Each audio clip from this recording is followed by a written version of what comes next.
হরে কৃষ্ণ। আপনারা সকলেই জানেন যে গীতা অধ্যয়ন বা পাঠ করলে আমাদের কি কি লাভ হয়, কি কি ফল পেতে পারি।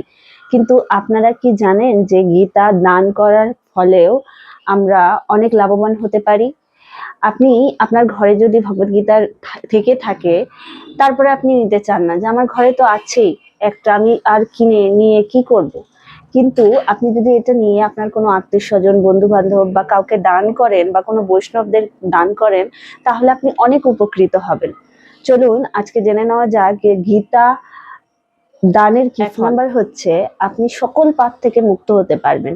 2 নাম্বার হলো আপনার সকল অভীষ্ট ভগবানের কৃপায় পূরণ হতে পারে। 3 হচ্ছে ভগবানের অতি প্রিয় হতে পারবেন।